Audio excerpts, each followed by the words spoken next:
Shalom Bapak Ibu Saudara yang dikasih dalam Tuhan kita Yesus Kristus. Renungan kita pada kesempatan kali ini terambil dari Kitab Kejadian pasal yang ketiga ayat yang pertama sampai yang ke-24. Firman Tuhan berkata demikian: Adapun ular ialah yang paling cerdik dari segala binatang di darat yang jadikan oleh Tuhan Allah. Ular itu berkata kepada perempuan itu, tentulah Allah berfirman, semua pohon dalam taman ini jangan kamu makan buahnya, bukan? Lalu sahut perempuan itu kepada ular itu, buah pohon-pohonan dalam taman ini boleh kami makan, tetapi tentang buah pohon yang ada di tengah-tengah taman, Allah berfirman, jangan kamu makan ataupun raba buah itu, nanti kamu mati. Tapi ular itu berkata kepada perempuan itu, sekali-kali kamu tidak akan mati. Tapi Allah mengetahui bahwa pada waktu kamu memakannya, matamu akan terbuka dan kamu akan menjadi seperti Allah, tahu tentang yang baik dan yang jahat. Perempuan itu melihat bahwa buah pohon itu baik untuk dimakan dan sedap kelihatannya. Lagi pula pohon itu menarik hati karena memberi pengertian. Lalu ia mengambil dari buahnya dan dimakannya dan diberikannya juga kepada suaminya yang bersama-sama dengan dia, dan suaminya pun memakannya. Maka terbukalah mata mereka berdua, dan mereka tahu bahwa mereka telanjang. Lalu mereka menyemat daun pohon ara dan membuat cawat. Saya akan melanjutkan di ayat yang ke-14 sampai dengan ayat yang ke-16. Lalu berfirmanlah Tuhan Allah kepada ular itu, karena engkau berbuat demikian, terkutuklah engkau di antara segala ternak dan di antara segala binatang hutan. Dengan perutmu lah engkau akan menjalar, dan debu tanahlah akan kau makan seumur hidupmu. Aku akan mengadakan permusuhan antara engkau dan perempuan ini, antara keturunanmu dan keturunannya. Keturunannya akan meremukkan kepalamu, dan engkau akan meremukkan tumitnya. Firman-Nya kepada perempuan itu, susah payah waktu mengandung akan kubuat sangat banyak. Dengan kesakitan engkau akan melahirkan anakmu, namun engkau akan berahi kepada suamimu, dan ia akan berkuasa atasmu. Kemudian di ayat yang ke-20, manusia itu memberi nama Hawa kepada istrinya, sebab dialah yang menjadi ibu semua yang hidup. Lalu di ayat yang ke-24, ia menghalau manusia itu, dan di sebelah timur Taman Eden ditempatkannya beberapa kerub dengan pedang yang bernyala-nyala dan menyambar-nyambar untuk menjaga jalan ke pohon kehidupan. Bapak saudara yang dikasihi dalam Tuhan kita Yesus Kristus, tema renungan kita pada saat ini adalah manusia gagal menjalankan misi Allah. Itu adalah tema renungan kita saat ini. Mengapa saya mengatakan bahwa manusia telah gagal menjalankan misi Allah? Kalau kita flashback ke belakang, di dalam pasal yang pertama di dalam kitab Kejadian, Allah sudah memberikan perintah kepada manusia untuk berkuasa atas ciptaan Allah yang lain. Itu adalah misi yang diberikan Allah kepada manusia. Tetapi Bapak Saudara, manusia sudah gagal terhadap atau menjalankan misi yang diberikan oleh Allah, karena manusia itu adalah makhluk yang sempurna, ciptaan Allah yang sempurna, di mana manusia diberikan akal pikiran, akal budi, dan manusia juga diberikan kehendak bebas oleh Allah, berbeda dengan makhluk-makhluk ciptaan Allah yang lainnya.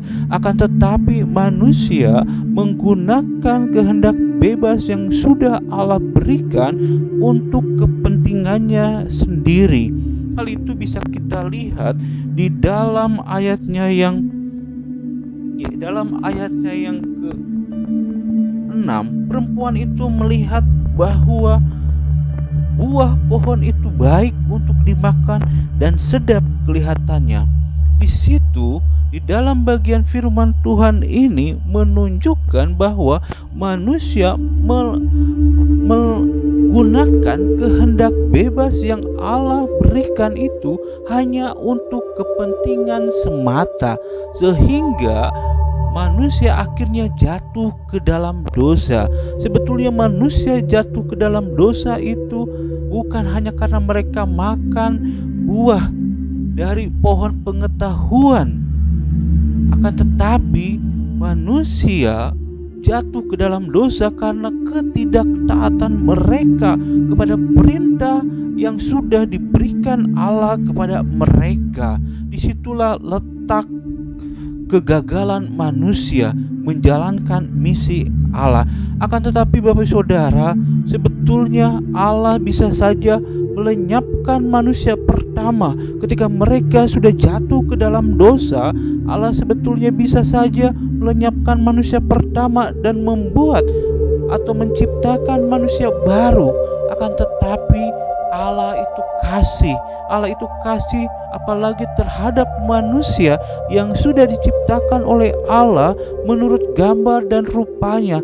Allah memberikan kesempatan kepada manusia untuk mereka bisa pulih kembali dari keadaannya yang rusak. Akan tetapi Bapak Saudara, manusia tidak bisa memulihkan dirinya. Manusia harus ada yang membantu untuk memulihkan keadaannya. Siapa yang bisa membantu? Yang bisa membantu yaitu hanya Allah sendiri. Dan kita bisa melihat bahwa Allah sudah merencanakan proses penyelamatan, proses penebusan ketika manusia jatuh ke dalam dosa. Kita bisa membaca di ayat yang ke-15. Di situ dikatakan bahwa Aku akan mengadakan permusuhan antara engkau dan perempuan ini, antara keturunanmu dan keturunannya. Keturunannya akan meremukkan kepalamu dan engkau akan meremukkan tumitnya. Di dalam bagian firman Tuhan ini, Allah sudah merencanakan proses penyelamatan, proses penebusan bagi manusia, yaitu melalui kematian Yesus di atas kayu salib. Yesus telah mati di atas kayu salib untuk menebus manusia dari dosa, sehingga manusia bisa kembali diperdamaikan dengan Allah. Itulah bentuk kasih Allah kepada manusia. Allah tidak begitu saja menghancurkan atau melenyapkan manusia ketika manusia jatuh ke dalam dosa, tetapi Allah tetap memberikan kesempatan kepada manusia untuk mereka bisa diperbaharui. Bapak Saudara yang dikasihi dalam Tuhan kita Yesus Kristus, melalui bagian firman Tuhan ini kita diingatkan bahwa Allah yang kita sembah itu adalah Allah yang penuh kasih. Apa buktinya? Allah itu kasih kepada setiap kita manusia. Allah menunjukkan kasihnya kepada kita setiap hari. Kita dengan cara Allah memberikan matahari untuk menyinari hari lepas hari kita. Kemudian Allah juga memberikan udara supaya manusia bisa merasakan segarnya kehidupan.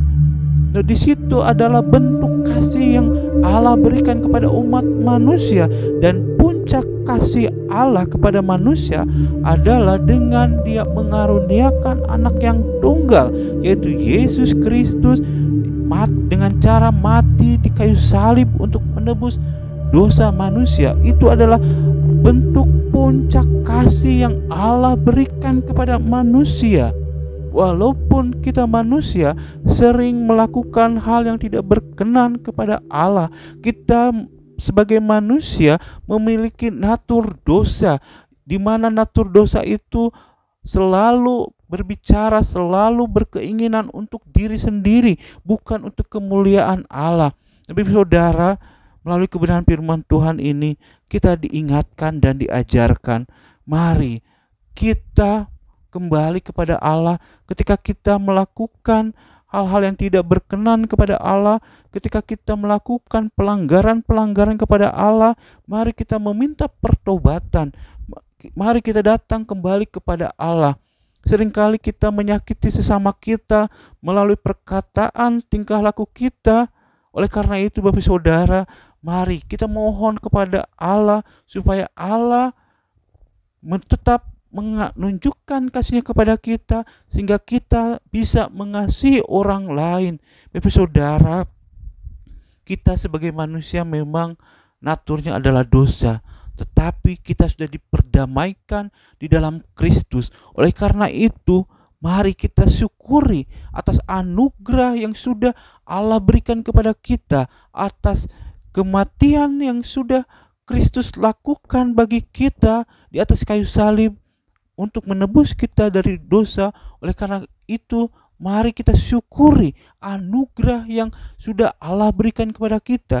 Jangan kita sia-siakan. Oleh karena itu, mari kita manfaatkan kehidupan kita untuk kebaikan semua orang, untuk kebaikan alam ciptaan yang sudah Allah ciptakan.